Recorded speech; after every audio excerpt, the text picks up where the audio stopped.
नमस्कार, मैं आकांक्षा सक्सेना। आशा करती हूँ आप लोग बहुत अच्छे होंगे। श्रीमद् भगवत गीता में बहुत साफ लिखा है, यदि ज्ञानी व्यक्ति अपने ज्ञान का प्रचार प्रसार करता है, दूसरे व्यक्तियों तक उसको लेकर जाता है, साझा करता है, तो उसका ज्ञान दिन प्रतिदिन बढ़ता चला जाता है। लेकिन अगर ज्ञानी व्यक्ति अपने ज्ञान का प्रचार प्रसार ना करे, खुद तक उसको सीमित रखे, लोगों से साझा ना करे, तो सच मानिए ये ज्ञान कम नहीं होता बल्कि खत्म हो जाता है। आज एक छोटी सी कहानी के माध्यम से शिक्षक दिवस के उपलक्ष्य में अपनी बहुत सारी शुभकामनाएं हर शिक्षक तक प्रेषित करना चाहती हूँ। एक छोटा सा शहर जिसमें था एक सरकारी बालिका विद्यालय। एक बच्ची जो क्लास 9th में अभी अभी आई है, क्लास 8 से प्रमोट होके। एक लड़की जो बहुत मीडियोकर स्टूडेंट है। एक बालिका जिसके परिवार में उसको अनदेखा किया जाता है क्योंकि वो पढ़ाई में बहुत अच्छे ग्रेड्स नहीं लाती है। एक बच्ची जो है मस्त मौला, हंसने बोलने वाली, लेकिन पढ़ाई में उसकी कुछ खास रुचि नहीं है। तो दिन की शुरुआत होती है और क्लास में सभी बच्चे आते हैं। नई टीचर हैं जो पढ़ाती हैं हिंदी, और अब है इस पर्टिकुलर क्लास 9th की क्लास टीचर। क्लास टीचर ने रूल बनाया कि जब भी वो बोलेंगी किसी बच्ची का नाम अटेंडेंस के लिए, तो बच्ची को ना तो यस मैडम बोलना है, ना प्रेजेंट बोलना है, जवाब देना है उपस्थित जी कह के। तो नया रूल था, नई क्लास थी, नई मैडम थी, और ये लड़की जो शैतान थी, इसे हर चीज में मजा आता था। तो जैसे ही मैडम ने इसका नाम बोला तो इसने बोला उपस्थित हैं जी। और इस पर सारे बच्चे हंस पड़े।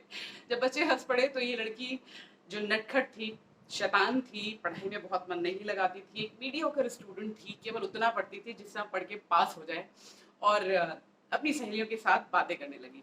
बातों से हुआ क्लास को डिस्टरबेंस। मैडम को बुरा लगा क्योंकि बच्चे हंसे, और उसके बाद लगातार ये लड़की क्लास को डिस्टर्ब कर रही थी। असेंबली में जाने का समय हो रहा था और कुछ भी करके क्लास सामान्य रूप से नहीं चल पा रही थी। मैडम ने इस लड़की को बुलाया, और ये लड़की पूरी तरीके से मेंटली प्रिपेयर थी कि आज फिर कोई पनिशमेंट मिलेगी। पनिशमेंट, या तो क्लास के बाहर खड़े हो जाओ या बेंच के ऊपर खड़े हो जाओ, आज से 5 दिन तक असेंबली में नहीं जाओगी, क्लास में अकेली बैठोगी। लेकिन नहीं, इस बार पनिशमेंट कुछ अलग थी। इस बार इन मैडम ने लड़की को बोला, बहुत बोलती हो ना, तुम्हारे बोलने का शौक देखते हैं कितना है। तो करना क्या है, तुम्हें पनिशमेंट इस बार हम ऐसा देते हैं कि 3 दिन बाद तुम्हारे क्लास का रोस्टर है। इस पर्टिकुलर बालिका सरकारी बालिका विद्यालय की कुछ बड़े अच्छे रिचुअल्स और ट्रेडिशन हुआ करते थे, जिसमें सुबह मॉर्निंग असेंबली के बाद हर कक्षा से किसी एक बालिका को आके किसी करंट टॉपिक पर कुछ चंद लाइनें बोलनी होती थी, कुछ डिबेट टाइप से, कुछ भाषण टाइप से, ताकि बच्चों को उसकी जानकारी हो और उसमें सेल्फ एक्सप्रेशन का एट्रीब्यूट डेवलप हो। मैडम ने कहा, 3 दिन बाद हमारे क्लास का टर्न है, और इस बार इस क्लास से तुम बोलोगी। मुझे नहीं पता तुम इसे कैसे तैयार करोगी, और मुझे ये भी नहीं पता तुम क्या कर सकती हो, लेकिन तुमको ये बोलना है। ये लड़की जिस पर आज तक किसी ने भरोसा नहीं किया था, और सजा भी ऐसी मिली जो 1200 लड़कियों के सामने या तो इज्जत बना सकती थी या पूरी तरीके से खत्म कर सकती थी। कोई बात नहीं, चैलेंज था। लड़की ने बोला, ठीक है मैम, मैं कोशिश करती हूँ। लड़की शांत हो गई, इधर उधर से मटेरियल खोजने लगी। फिर उसको समझ में आया कि भारत में अगर किसी पॉइंट पे बोलना है तो बढ़ती जनसंख्या से अच्छा कोई टॉपिक हो ही नहीं सकता। 2 दिन बाद जब क्लास का टर्न आया तो इस लड़की को पहले ही कहा गया कि आज तुम्हें क्लास की तरफ से बोलना है, और टीचर की तरफ से शुभकामनाएं प्रेषित की गई। ये लड़की स्टेज पे गई असेंबली के बाद, और सारे बच्चे इसकी तरफ देख रहे थे, क्योंकि स्कूल में भी इसका बहुत अच्छा इंप्रेशन नहीं था, क्योंकि ये बहुत अच्छी पढ़ाई में नहीं थी, एक मीडियोकर स्टूडेंट थी। डांस में जाती थी, करिकुलर एक्टिविटीज में इसका बहुत मन लगता था, लेकिन इसको पढ़ाई में इंटरेस्ट नहीं था। जब ये लड़की किसी स्पीच के लिए स्टेज पे आई तो कई सारी सखी सहेलियों के मन में क्वेश्चन आए कि अब क्या होने वाला है, ये फिर कोई शैतानी करेगी। लेकिन इस बार इस लड़की ने जो बोला, उससे न केवल पूरा स्टाफ दंग रह गया, बल्कि बच्चों की तालियों ने जो खड़खड़ाहट की पूरे स्कूल कैंपस से, उसे लड़की को खुद भी भरोसा नहीं हुआ कि उसने ऐसा क्या कर दिया। बढ़ती जनसंख्या पर जो उसने विचार रखे और जिस तरीके से रखे, उससे सब मंत्रमुग्ध हो गए। असेंबली खत्म हुई, और असेंबली में ही जो इस स्कूल की हेड टीचर थी, जो प्रिंसिपल थी, उन्होंने इस लड़की को काफ़ी अप्रिशिएट किया और कहा कि असेंबली के बाद मेरे रूम में आओ। ये लड़की असेंबली के बाद रूम में गई, और मैडम ने कहा, तुम इतना अच्छा बोलती हो, तुमने पहले कभी स्कूल की तरफ से कंपटीशन में बाहर क्यों नहीं गई? तो लड़की को लगा, मुझे पता ही नहीं था कि मैं अच्छा बोलती हूँ, मुझे तो ये पनिशमेंट मिली थी। पनिशमेंट मिली थी, किसने दी है पनिशमेंट? प्रमिला शुक्ला मैम ने। तुरंत बुलाया गया मैडम को कि आपको नहीं पता था ये बोलती थी। मैडम, मैं तो क्लास 9 को भी शुरू किया, और मैंने 2-3 दिन लगातार ऑब्जर्व किया कि ये बहुत डिस्टर्बेंस करती है। बहुत बोलती है अपनी सहेलियों के साथ और क्लास को डिस्टर्ब करती है। तो मैंने एज अ पनिशमेंट इसको बोला कि इस बार असेंबली में हमारे टर्न पर तुम ही किसी टॉपिक पर बोलोगी। बड़ा आश्चर्यजनक था। एक पनिशमेंट एक बच्ची के लिए एक नए कॉन्फिडेंस की तरह डेवलप हो रहा था। स्कूल में हर बच्ची उसकी तारीफ कर रही थी। स्टाफ देखकर चकित था कि जो बच्ची हमेशा क्लास को डिस्टर्ब करती थी, हमेशा हंसती रहती थी और क्लास में डाइवर्टेड रहती थी, आज उसने एक टॉपिक पर बढ़ती जनसंख्या पर अपने जो विचार रखे हैं और जिस तरीके से रखे हैं, ये कैसे पॉसिबल हो गया। तो कुल मिला के मैं आपको ये बताना चाहती हूँ कि कभी कभी आपकी ज़िंदगी की गलतियाँ और आपकी ज़िंदगी में दिए हुए पनिशमेंट आपको निखार सकते हैं। अगर प्रमिला शुक्ला मैडम वहाँ बैठकर उस लड़की की इस क्वालिटी को नहीं असेस करती कि ये बोलती है तो ये किसी भी चीज़ पर बोल सकती है, निर्भय होकर बोल सकती है, और क्लास में क्लास टीचर है और क्लास टीचर के रहने के बाद भी जब ये अपनी बातों को खुल के कह सकती है तो ये कहीं भी कह सकती है। राइट, तो वो एक छोटा सा पनिशमेंट आकांक्षा सक्सेना को मिला था और वो एक छोटी सी घटना जिसने जीवन के पूरे परिप्रेक्ष्य को बदल के रख दिया। तो गलतियां करें, क्योंकि गलतियां आपके रियल पोटेंशियल को बाहर निकालती हैं। इस शिक्षक दिवस पर इस छोटे से इंसिडेंट को आपके साथ शेयर करने का केवल इतना मतलब है कि कभी कभी आपके द्वारा की गई मिस्टेक आपकी लाइफ का सबसे बड़ा लेसन बन जाती है। लेकिन सोचिए, अगर यहाँ पर एक सही शिक्षक ना होता, अगर शिक्षक इस नकारात्मक पनिशमेंट को देते हुए अपने बच्चे से सकारात्मकता का सबसे बड़ा गुण ना निकाल पाता, तो ये शिक्षक फेल था। तो प्रमिला शुक्ला मैम, आप जहाँ भी हैं, सच मानिए, हर उस इवेंट पे जहाँ पर मुझे लगता है कि मैं अपने आप को स्पष्ट रूप से रख पाई, मैं तहे दिल से आपको थैंक यू कहती हूँ, क्योंकि शायद मैं खुद भी कभी ना जान पाती कि मैं अपने विचारों को स्पष्ट रूप से रखने में सक्षम हूँ। और मिथिलेश भदौरिया मैडम, आप जहाँ भी हैं, आप हमेशा हम लोगों के लिए प्रेरणा स्वरूप हैं। आपने शुरू में ही हमारी नींव ऐसी डाली है।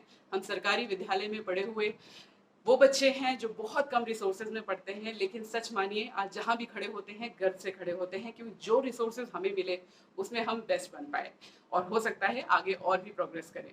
तो आप जहाँ भी हैं, जिस भी हाल में हैं, जिस भी सिचुएशन में हैं, हम जैसी हजारों बच्चियों की शुभकामनाएं आपके साथ हैं। और इस शिक्षक दिवस पर इस इंसिडेंट को शेयर करते हुए मैं आप तमाम शिक्षकों से केवल एक ही छोटी सी रिक्वेस्ट करना चाहती हूँ कि पढ़ाने और कोर्स सिलेबस को खत्म कराने से ऊपर है एक बच्चे के व्यक्तित्व को संवारना, उसकी असंभावनाओं में उसकी संभावनाओं को खोजना, उससे कनेक्ट करते हुए उसके रियल टैलेंट को बाहर निकालना, एक व्यक्ति को इस लायक बनाना कि वो जीवन को रियलिस्टिक फॉर्म में जी सके। परीक्षा देकर पास होना जीवन का अंतिम उद्देश्य नहीं है। अंतिम उद्देश्य है रियल लाइफ के चैलेंजेस को एक्सेप्ट करते हुए आगे बढ़ना। उस एक छोटे से इंसिडेंट से मैंने लाइफ की एक बड़ी सीख ली कि जब भी कोई चैलेंज आपके पास आए, जब भी कोई पनिशमेंट आपको मिले, जब भी आप कहीं फंसे, सच मानिए ये एक गेटवे होता है जो आपको ये बताने वाला है कि अब कोई नई अपॉर्चुनिटी आपके लिए खुलने वाली है।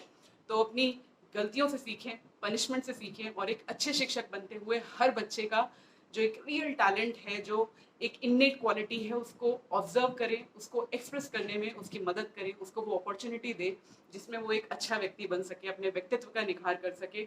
और इसी आशा के साथ कि मिस्टेक्स अच्छी होती हैं और अच्छी मिस्टेक्स करें, उनसे सीखें। बहुत खूब लिखा है एपीजे अब्दुल कलाम जी ने कि your last mistake is your best teacher. तो जब भी आप गलती करें तो सच मानिए, या तो ये आपको लेसन फॉर लाइफ देगी या फिर गुड पर्सन फॉर लाइफ देगी। तो जो भी आपके हाथ में होगा, at least you would be in benefit.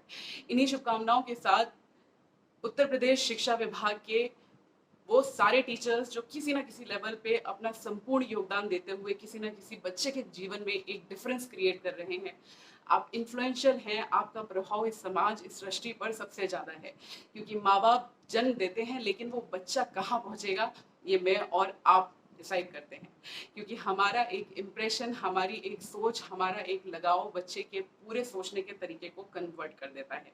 तो आशा करती हूँ कि इस रियल लाइफ के इस पिक्चराइजेशन को डिपिक्ट करते हुए मैं और आप एक प्रभावी शिक्षक बनने की कोशिश करें, बच्चों को रियल लाइफ के लिए तैयार करें। ये कोई स्टेज शो नहीं है जिसमें हमें बस थोड़ी सी प्रेजेंटेशन देनी है और फिर चले जाना है। किसी की ज़िंदगी का सवाल है, तो किसी की लाइफ में बदलाव लाएं, चाहे वो आपके घर में हो, बाहर हो, आपके कोलीग्स हों, आपके रिश्तेदार हों, और किसी भी एक व्यक्ति के लिए एक बेहतर शिक्षक बनने की कोशिश करें।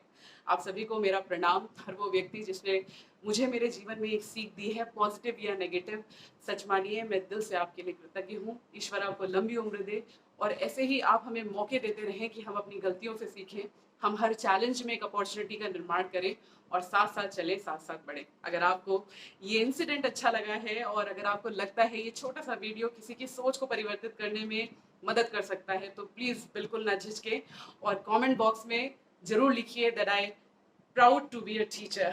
ध्यान रखें, घरों में रहें, स्वस्थ रहें, सुरक्षित रहें और ज़्यादा से ज़्यादा लोगों तक शिक्षक दिवस की शुभकामनाओं को प्रेषित करें। सच माने, एक शिक्षक अपना व्हाट्सएप, अपना फेसबुक अकाउंट आज जब खोलेगा तो वो उम्मीद करेगा कि उसके बच्चे उसको इस दिन की शुभकामनाएं जरूर दें। तो आप जहां भी हैं, जो भी टीचर आपके संपर्क में हैं, उन्हें ये बिल्कुल बताना ना भूले कि अगर वो वहां नहीं होते तो आप यहाँ नहीं होते। Thank you so very much. घरों में रहें, स्वस्थ रहें, सुरक्षित रहें। Happy teachers day to you all.